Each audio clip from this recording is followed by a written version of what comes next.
position early, because positioning early always pays off, especially if you're in the right projects. New generation of wealth builders.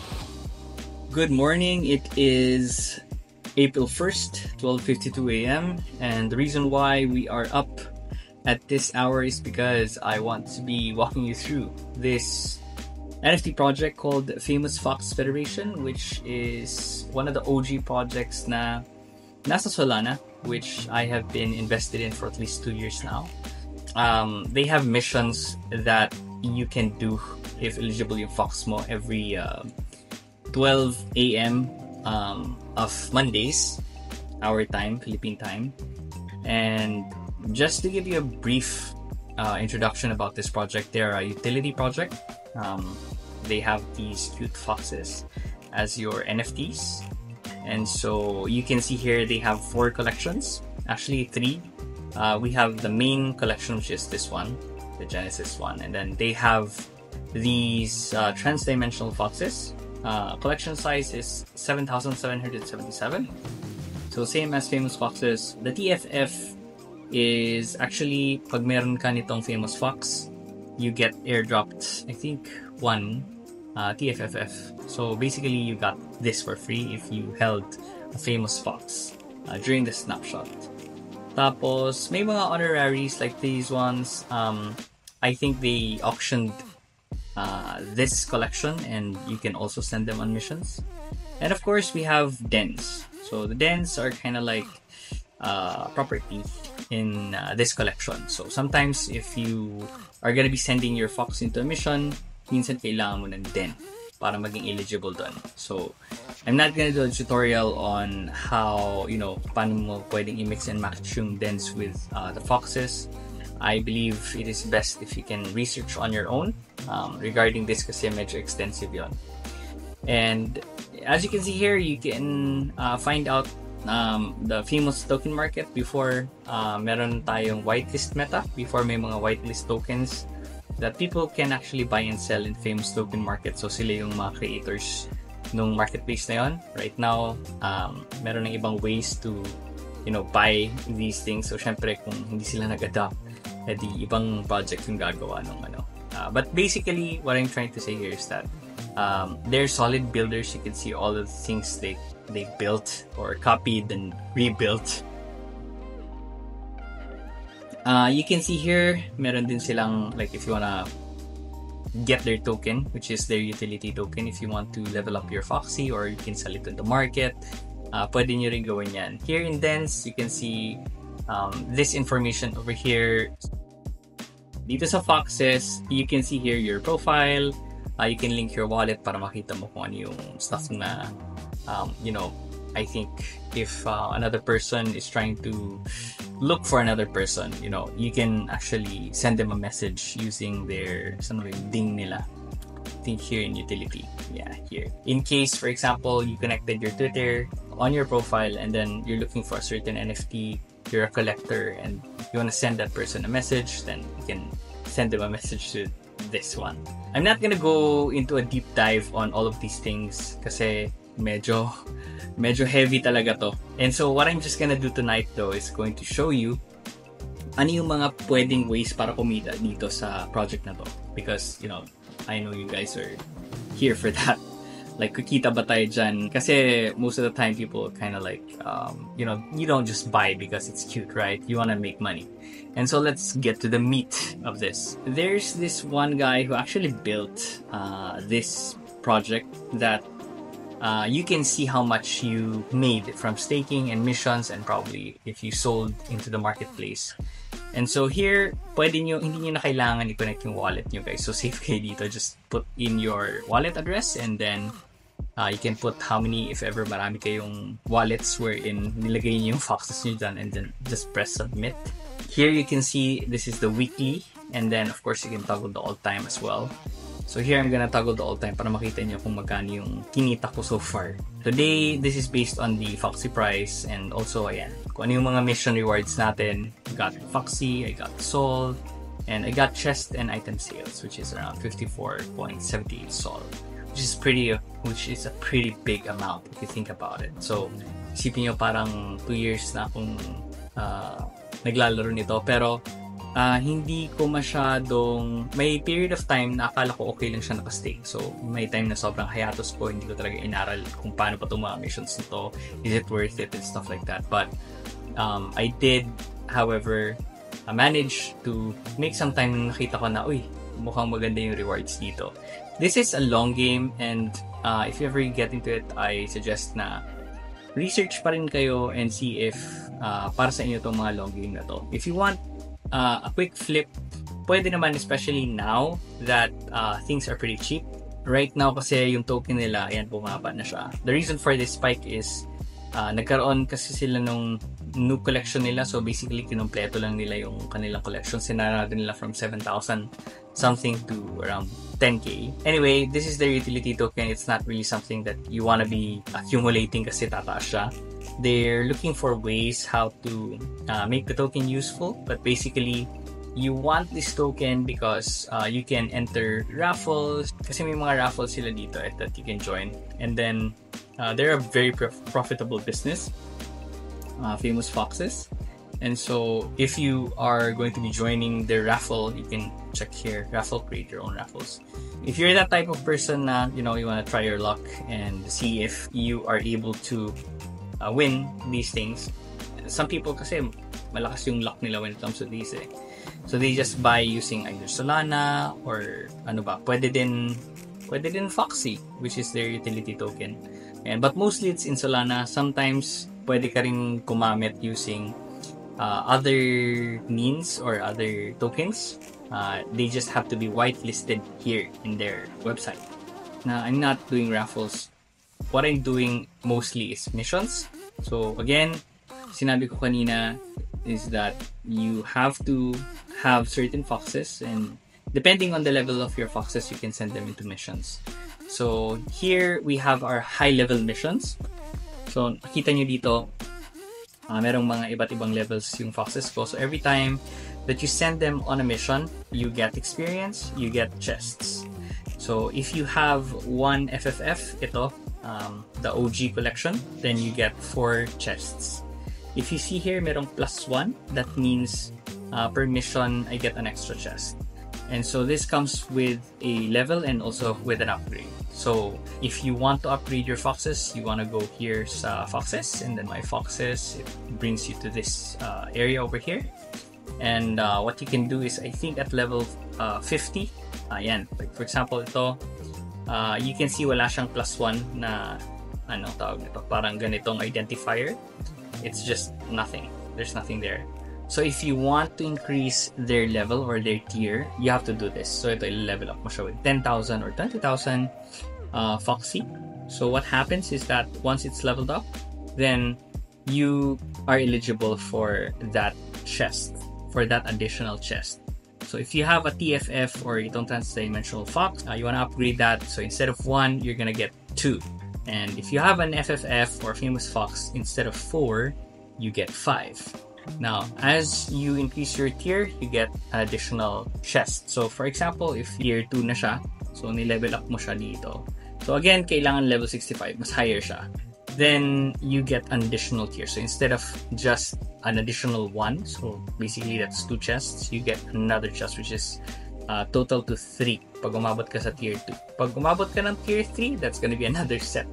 And mas mahal yung magiging bayad mo when it comes to Foxy. But if you're here again for the long game, then baka magiging sulit siya. Baka lang na maging sulit siya.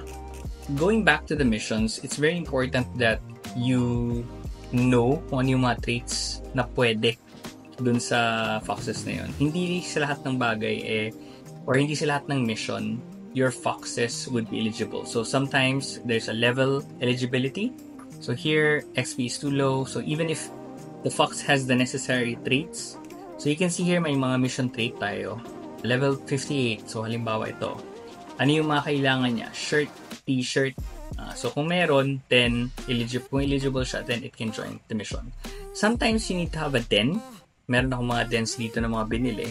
And you can see here, meron akong mga unique dens. I'm not gonna go to the whole walkthrough of building your den, but basically, once you buy your den, for example here, Hobbit House, den, or room. So here, actually ito lang yung pwede, ito lang. But you can see here, merong unique. Ito. Yung unique na yan, you have to build your den or upgrade your den, which I recommend that you do so that even if it's, let's say, a different den, right? Like this one looks like a pirate den. I'm not sure if this is a pirate den, but nakalimutan ko na. Or ito na lang, alien den. So, it's a space den, right? Now, hindi naman talaga to eligible for this mission kasi house yung kailangan. But since I built some stuff over here, probably umabot siya sa certain level of points, then it becomes a unique den, meaning all around na siya. If certain mission requires a certain den, then because it's a unique den, then it is usable for special missions. So you have to spend Foxy with that. You buy, let's say, certain traits in the marketplace. So pupunta lang kayo dito sa, I think dito sa dens. Ayan, dito sa dens and then go to marketplace. So, mahanap niyo yan dyan. But again, this is not a walkthrough for, the whole thing. Baka mamaya, hindi ko na masasend yung mga foxes ko into the missions. But anyways, I'm just gonna show you guys how it works. Now, as you can see here, merong mga level 58 missions. And then, meron ako dito 57, 56, which is super lapit na lang dun sa aking desired na level. Ito, may mga level 50. So, what I can do, pwede kong, let's say, ito, ida-downgrade ko to. And then put that experience to and send it here dito sa mga low-level foxes, which I actually already did. But here, you can see, for example, ito, halimbawa lang, level 57 siya, right? Tapos kulang na lang siya ng isang level. What I can do is transfer some of the experience, which is called fame, from one fox to another. So halimbawa, itong isang fox na to, like this one, hindi naman siya eligible for mission. Tapos halimbawa, ito eligible for mission. What I can do is just slide that bar and then reach level 58. Now, if the mission requires a level 58 fox and these traits, then I can just transfer. Just select your wallet and then afterwards, go for it na. So, pwede ganyan, hindi nyo na kailangan gumasto ng anything. It's just, XP. But for example, if you wanna do, let's say, levels, you wanna buy levels, then you can just select here and then makikita mo kung magkanong ilang fox yung kailangan niya para makuha mo yung level na gusto mo. So here, it says 5,940 foxy, which is what you need. And then we can compute that. How much is 5,490?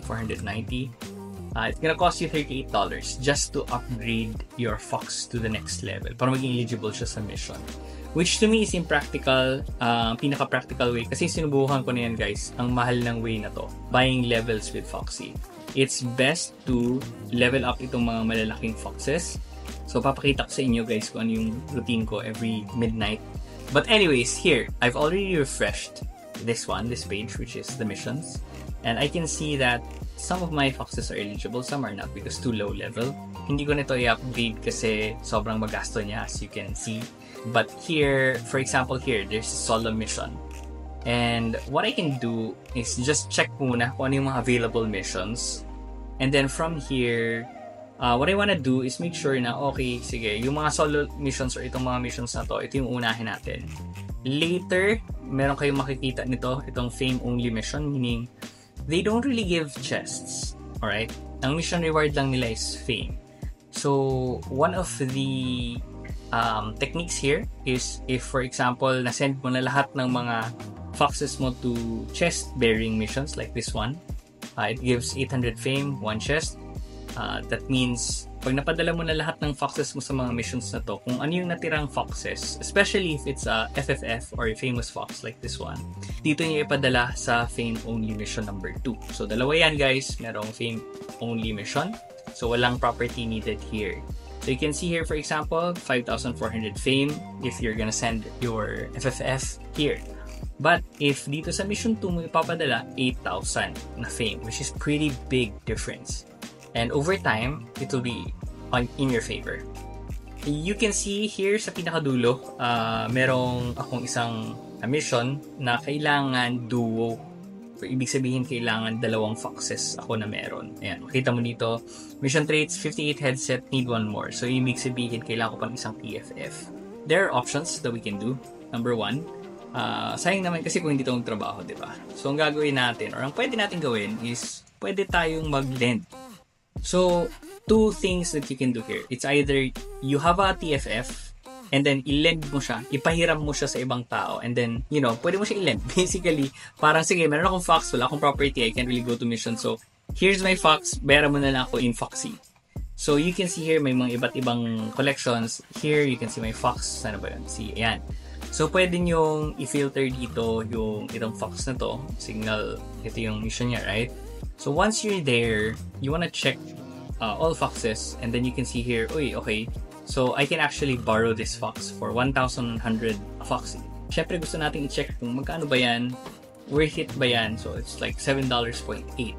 So, this mission is good for 6 days of staking. Basically, you probably will be able to get a little Foxy lang if baka mamaya makakuha kayo ng Sol, or, sometimes pwede kayong maka-receive ng mga NFTs as a reward, then pwede nyo ring gawin yon. But again, that's luck.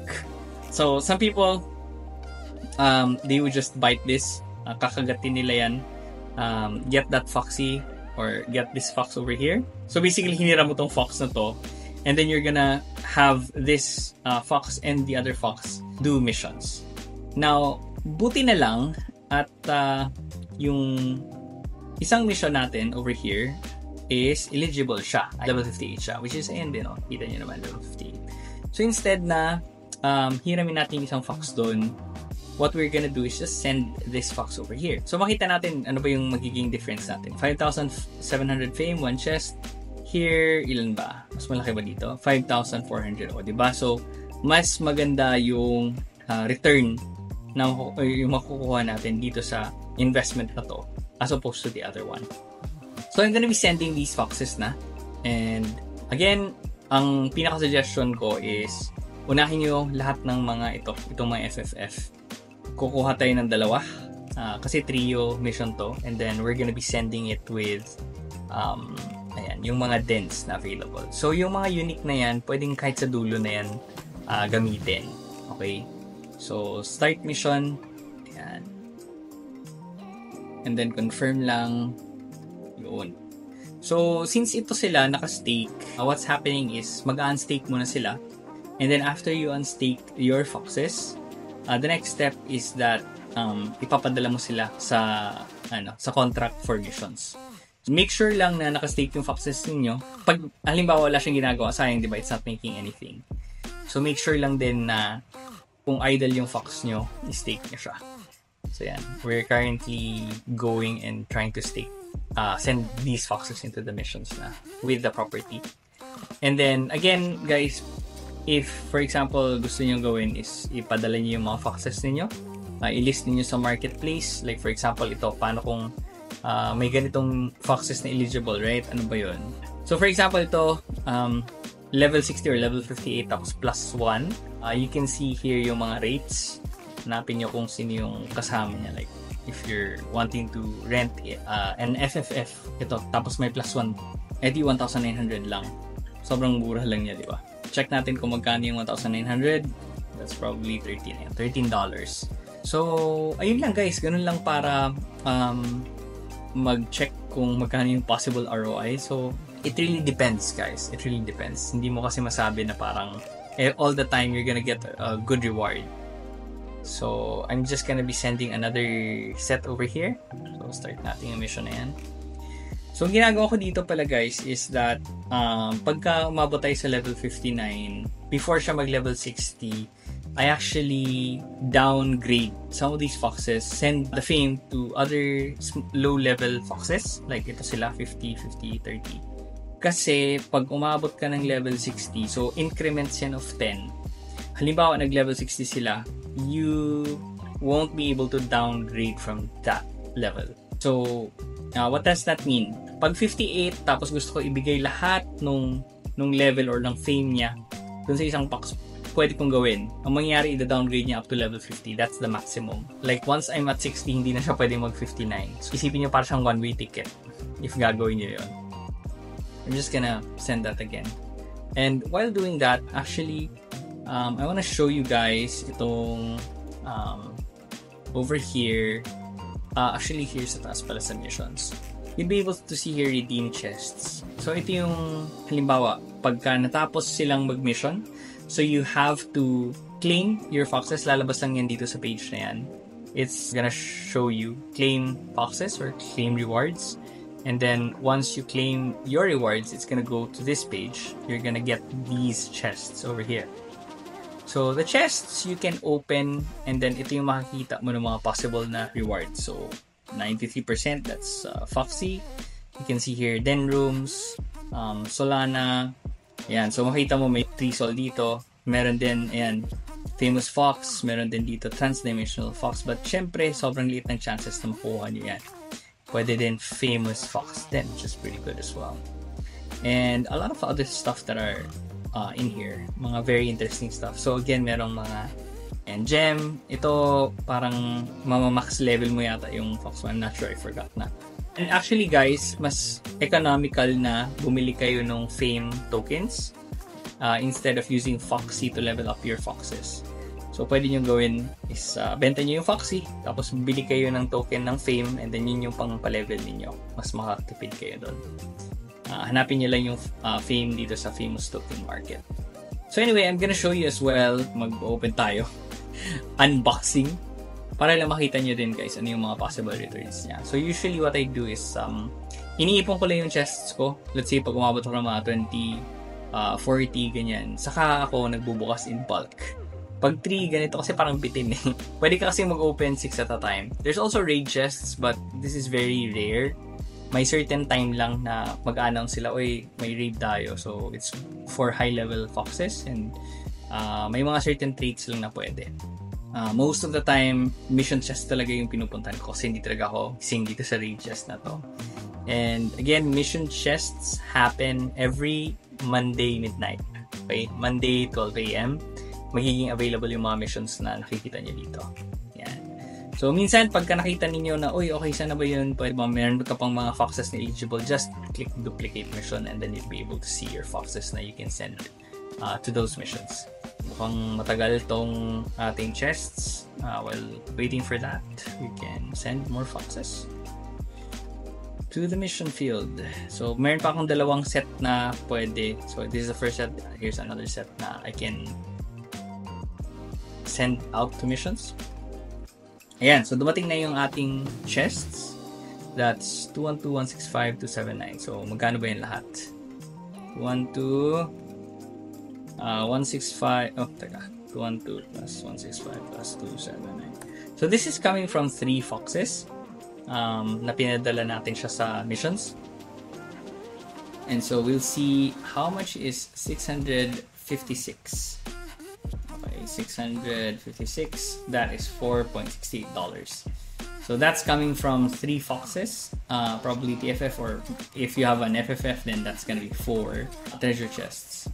So may mga times na ganyan, yun yung pinaka, kumbaga, consolation price niya, itong mga tokens na to. But nakarami na rin ako ng mga Solana, and that's why nakita nyo yung checker, umabot tayo ng 1 million at least. When it comes to that. And nakapag-shopping na rin ako ng mga foxes. Later, ipapakita ko sa inyo kung anong itsura nun. But here, you can see in the chest history, meron tayong, ayan, how much in Foxy yung nakuha ko na, and how much in Solana yung aking na-receive. So, yan na yung parang aggregate niya. Ayan. So, makita mo, Foxy, ito 13 sol, wow. Hindi ko alam kung bakit naging 13. Baka mamaya bug lang yan. Kasi walang 13 sol yan. Alam ko, 3 sol yung maximum. So, ayan, pretty good. Pretty good na rewards. Hindi nga siya grind eh.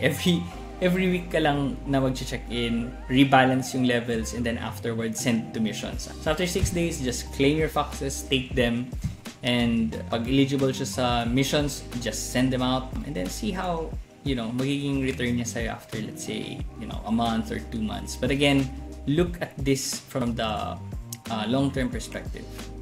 Yan. So, ito yung staking site, guys. So, I'm just, this is all staked. So, kita nyo. I think I have around 13 FFF plus 6. Naka-loan kasi yung 6 eh. And then, I have 27 na TFF tapos 13 na dens. Most of these foxes are already high level. because again, I want to be earning more chests and hindi ako for the long game. Try to see lang kung ano yung para sa inyo. I recommend na if kumuha kayo ng mga FFF or TFF, buy 3. Buy at least 3, and then if kukuha kayo ng dens, buy at least 2. So every 3 foxes, siguro best na kumuha kayo ng isang den or dalawang den. Kasi hindi naman all the time yung mga foxes nyo is eligible for missions. So may mga traits yung mga foxes ninyo na kailangan meron sila para maging eligible sila. Now, tips and tricks, ano yung mga best na mga traits for foxes? So punta tayo dito sa marketplace para lang makita ninyo kung ano yung itsura niya. I'm using Tensor, by the way. Tip number 1, it's best to get high level foxes. So if you can get at least level 50, like this one, better. So yung mga level 40, hindi ko siya masyadong ma-recommend. Dapat nakapatong siya sa 50. Or kung 60, makakuha kayo ng mas mura, better. So here, I can see the levels over here. Ayan, kita nyo. I'm using a Foxy tool. Ito. I'm not sure kung sa Tensor na to automatic na naka-integrate. Baka mamaya naka-integrate na siya. Kaya hindi mo na kailangan i-check manually. So here, you can't really filter the levels. But you can see here the traits. So punta kayo dito sa trait. Pwede kayo dito sa may itong trait filter. And then, ang pinaka ma-recommend ko is yung head, dapat may cap. So kung meron silang cap, so any cap, dapat meron.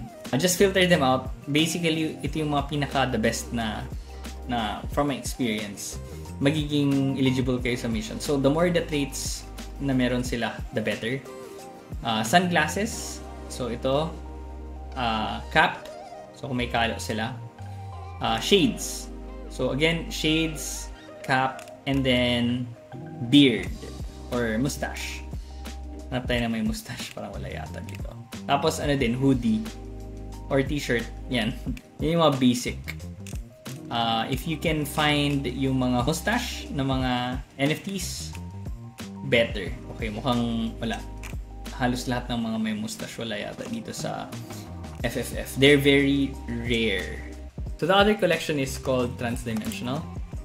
So just put here trans and then lalabas ito si Transdimensional Fox Federation. So whenever you think about famous foxes and TFF or FFF, one FFF, yung OG, is equivalent to 4 TFF, which is makikita mo dito. The same criteria or the same traits that I said earlier. So again, sunglasses or spectacles, dapat may kalo sila. If they can have a hoodie or a shirt, better. And then, ang pinaka the best is yung merong mustache. So, makuha mo yung mga traits na yun. Let's say, for example, one fox has all, right? Then, it's so much better.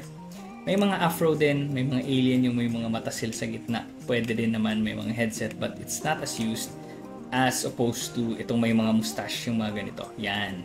So, yung mustache, make sure na meron siyang iba't ibang traits din na kasama. Kasi kung siya lang, wala. Parang ganun din, useless. And then you can see here, meron ding mga ganito na tier 1. So, pagka naka-tiered na foxes, better din. Kasi ito mukhang high level din, no? Pero 3. So, ibig sabihin lang nito, tier 1, tapos naka-upgrade yung foxes na yan. So, may mga 20k na silang spin-end na foxy para sa'yo. And that's why medyo mahal siya. So, at the moment, nakikita ko na sobrang bagsak presyo na niya. You know? And so, if you're planning to buy into this project, I suggest itong TFF at saka FFF. Especially itong TFF kasi sobrang undervalued. Yung pinaka pwede nyo gawin, bili kayo ng high level or like, for example, ito. Level 40, level 30, sweep nyo yung mga ganyan. Tapos, just upgrade them once they reach level 50 para 2 chests every mission. One last thing, pagka nagpadala, like for example, may mga na-send yun na halos lahat ng mga foxes into the missions. So I told you earlier, meron tayong fame-only mission number 2. What I do personally is, I look for itong mga foxes na I use for farming. So halimbawa ito, 47 yan, ito 33. What I can do is, I'm gonna be sending this to a mission. And basically, I'm gonna use this experience na nakuha ko sa kanya, na na-farm ko, yung fame niya, to level up itong mga iba't ibang foxes na nandito. So basically, meron akong farmer foxes. So yung mga farmer foxes, pinapadala ko lang sila dito sa fame only 2. And then, I transfer yung XP na kuha ko dun sa mga TFF. Kumbaga itong FFF, mas malaki na kukuha ng experience from doing this fame only mission. And then, konti lang naman yung required na XP. As opposed to, magpapalaki ka ng FFF. Yeah, it's better to just transfer your fame over to the TFF. And then, pagka nag-level 58 na yan or level 56, nakaka-join na sila ng mga high-tier missions, then the better for you. So, ayun lang. Ganun yung ginagawa ko. Unfortunate lang na meron akong isang na level 60. Sabi ko, hindi ko natan siya ng maayos. Nag-level up siya agad. The next year kasi, kailangan mo siyang pa-level 65, which will take a lot of time for you to be able to reach that level. Tapos, paabutin mo dun sa second year. Ako, ang pinaka-suggestion ko, just get all your foxes, itong mga TFF to level 55 to 58 range. And then, pagka okay na, saka kayong magpalaki ng itong mga FFF. So, basically, pagka umabot yan ng mga 58, 59, tas hindi nyo naman ginagamit sa mga missions, magbawas kayo ng konting fame, ilagay nyo dito sa mga low levels ninyo. Make sure na maayos yung collection ninyo. Meron kayong halos lahat present kung pwede. Meron din for special missions like this one, Astronaut, Vikings, Captain, ayan. Pero important, lahat may mga headset. Kung walang headset, spectacles. Kung walang spectacles, mustache. Ayan. Or kung wala, yung hoodie. Kung meron kayong combination of all, that would be great. But anyways, ayun lang. Hope you enjoyed and found this video educational. The NFT cycle is going to happen, I don't know, quite soon. Lahat ng tokens right now kasi, lahat ng pera or liquidity, nag-iikot-ikot lang sa kung ano-anong sectors, especially shitcoins. At some point, lahat yan maglilipat sa ibang sector. And NFTs, hindi pa talaga siya gaanong lumipad or hindi pa talaga nararamdaman ng community or ng ecosystem yung NFTs. It's gonna come soon, guys. So, position early because positioning early always pays off, especially if you're in the right projects. So that's it. Thank you and hope to see you in the other videos that we'll be doing. And make sure to subscribe and follow, guys.